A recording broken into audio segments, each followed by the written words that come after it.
Bonjour, c'est François Descraques, vous regardez actuellement Bristol TV, qui est une chaîne YouTube qui a priori est formidable.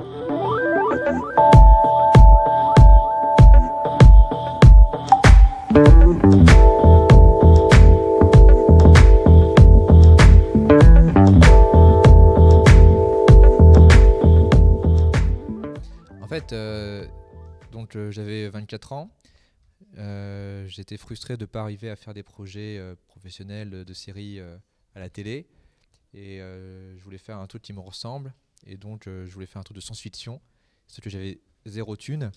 Et du coup, je me suis dit, bon, au lieu d'aller dans le futur et de construire des décors dans le futur qu'on ne pourra jamais faire, et si le gars du futur venait dans le présent, comme ça, on a juste un gars habillé chelou à trouver. Donc, il y avait juste un costume à aller chercher chez Emmaüs. Et un effet spécial pour le faire apparaître. Et on se dit, hey, ça fait de la science-fiction, pas cher. C'est un peu venu comme ça l'idée.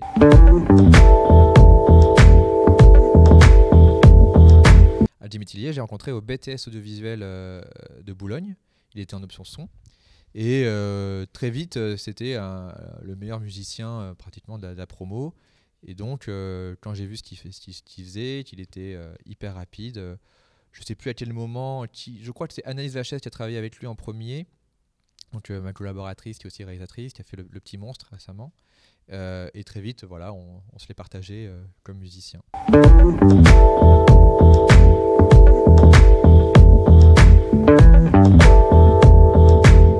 Oui, enfin, c'est lié, c'est le même univers. C'est-à-dire que la brigade temporelle, c'est extrait du Visiteur du Futur. Donc c'est lié à ça. Ouais. Alors c'est marrant parce que quand je l'ai fait, je me suis pas trop posé de questions, ça me semblait juste cool. Et forcément, mes films préférés, c'est notamment la trilogie Retour à le futur. Et c'est vraiment plus tard, en vieillissant, en réfléchissant plus aux idées, que je me suis rendu compte que si j'avais créé un personnage qui était très stressé et qui pense au fait que chaque action va déboucher sur une catastrophe, ça reflétait un peu mon cerveau en fait. C'est que en fait, je pense comme ça tout le temps. Chaque fois que je vois un truc, je me dis ok, qu'est-ce qui va mal se passer? Et je pense un peu en arborescence. Et en fait, le visiteur futur, il vit dans un monde comme ça. Il vit dans un monde où tout va mal se terminer et il voit tous les liens de ce que vous avez fait. Et en fait, c'est après coup, je me suis dit mais en fait, je suis un peu comme lui, quoi. Je pense comme ça.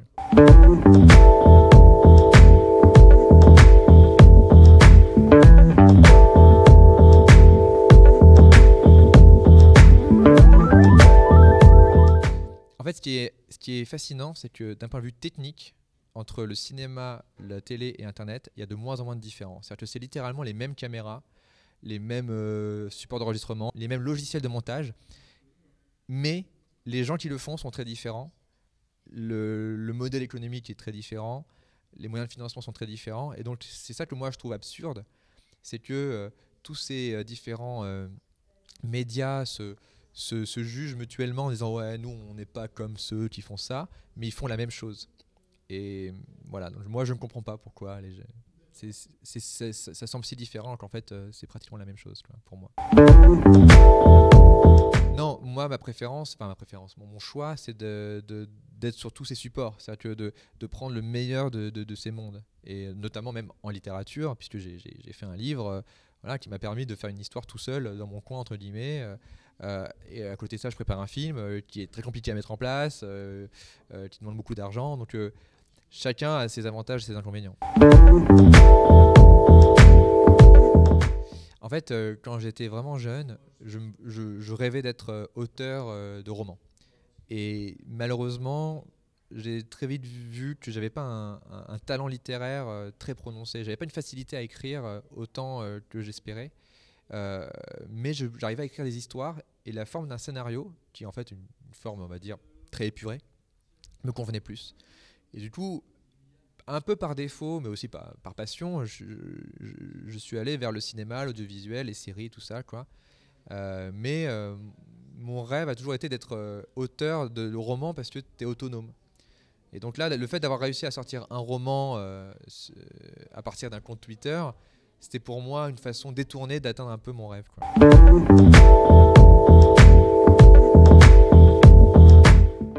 En fait, j'avais eu un début d'idée d'histoire, et pareil, je m'étais dit, est-ce que je l'écris comme un roman et je mets genre 1 an à l'écrire, puis après 2 ans à essayer de le vendre à un éditeur, ou est-ce que je le sors directement sur Internet? Et c'est là où je me suis dit, tiens, mais sur Twitter, je me suis rendu compte que sur Twitter, les gens, et notamment les jeunes, lisent plus qu'ils ont l'impression de lire. C'est-à-dire qu'on passe tellement de temps à scroller, à dérouler, à lire des commentaires qu'au final, on lit l'équivalent d'un petit chapitre tous les jours sans s'en rendre compte. Et je me suis dit, si c'est bien découpé, les gens vont pas avoir l'impression de lire un livre ou un feuilleton, ils vont juste avoir l'impression de lire des tweets qui s'enchaînent, des blagues. Et en fait, l'arnaque, c'est qu'en fait, ils sont en train de lire un livre. Et c'était ça un peu pour moi la carotte. Je me dis, ah ouais, c'est un roman d'Élysée, quoi. Il est sorti en format papier. Il est sorti cette année chez Flammarion. En fait, c'est ça qui a été aussi la plus grande, pour moi, une récompense. C'est que il a été créé sur Twitter de façon numérique. Et Flammarion m'a contacté pour le sortir en format papier, comme si c'était un roman un peu étrange, mais un roman, quoi. Donc il est sorti en format papier. Donc il existe en objet.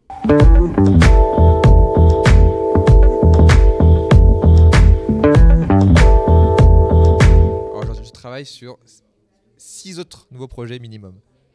Je peux parler d'un des projets, ça s'appelle Dark Stories, qui est une série fantastique, anthologique. L'anthologique, c'est un peu comme Black Mirror, dans le sens où chaque épisode est indépendant.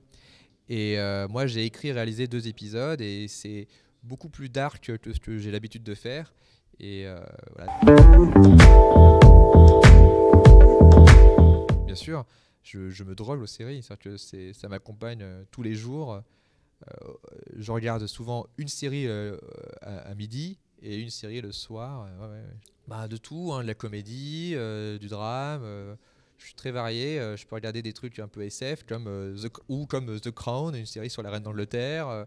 Glow, une série sur le catch féminin. En ce moment, c'est une autre série anthologique que j'aime bien, c'est Love, Death and Robots, qui est une série d'animation complètement folle, c'est comme des courts-métrages.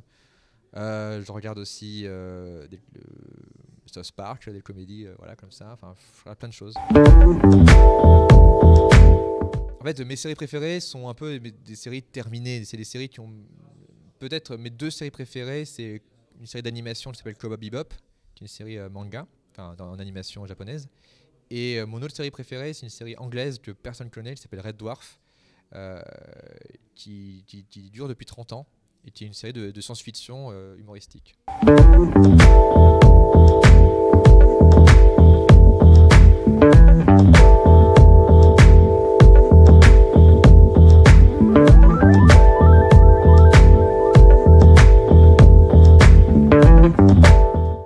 En fait, c'est ça, c'est qu'on vit une époque, comme disait Eric Judor, où on a plus d'opportunités pour produire des séries, vu qu'il y a plus de gens qui les regardent, mais ces séries-là sont moins vues. C'est-à-dire qu'avant, il y avait moins de séries, mais tout le monde les regardait.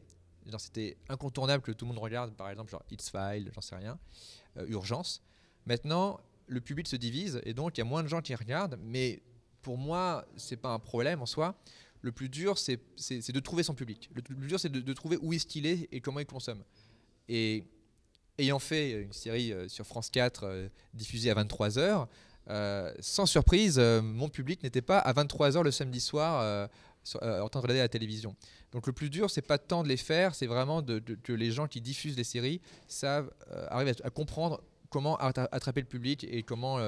parce qu'il y a des gens qui sont même pas au courant que des séries existent. Il y a des très bonnes séries pour tout le monde et les gens ne savent même pas qu'elles existent. Et le plus dur, c'est la communication et l'accessibilité pour ces séries-là. Alors non seulement il y en a qui n'ont pas forcément de distribution et d'autres sont sur des plateformes qui n'existent même pas encore et que les gens n'ont même pas l'habitude d'utiliser.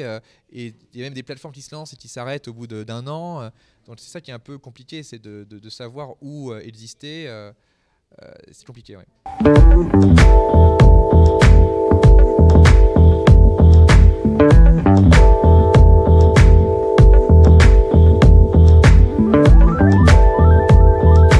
Oui et non.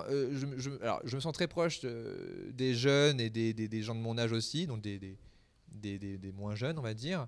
Mais chaque fois que j'écris, je me dis pas, tiens, il faut donner aux kids ce qu'ils aiment bien. Je pense vraiment à ma famille. C'est-à-dire que je pense à mon frère, à mes sœurs, à mes parents aussi. J'ai vraiment envie que tout le monde puisse regarder ce que je fais et comprendre. Après, les gens ont le droit de pas aimer, c'est pas forcément dans leur goût, mais je me dis jamais, tiens, c'est pour les jeunes ça. C'est juste que je suis un peu peut-être attardé mental, peut-être je régresse, j'arrive pas à grandir, et donc du coup, je me sens plus proche d'un public jeune. Mais en même temps, je dis ça maintenant, peut-être dans 10 ans, j'aurai d'autres goûts, voilà quoi. Mais je pense surtout en gros, je me base surtout sur ma famille, quoi. Je vise pas trop une population invisible. Je me dis, tiens, ça, mon père, il va aimer. Ça, Raph, il va aimer. Ça, Emma, elle va aimer, quoi. C'est comme ça que je me projette. Et sur mes amis aussi.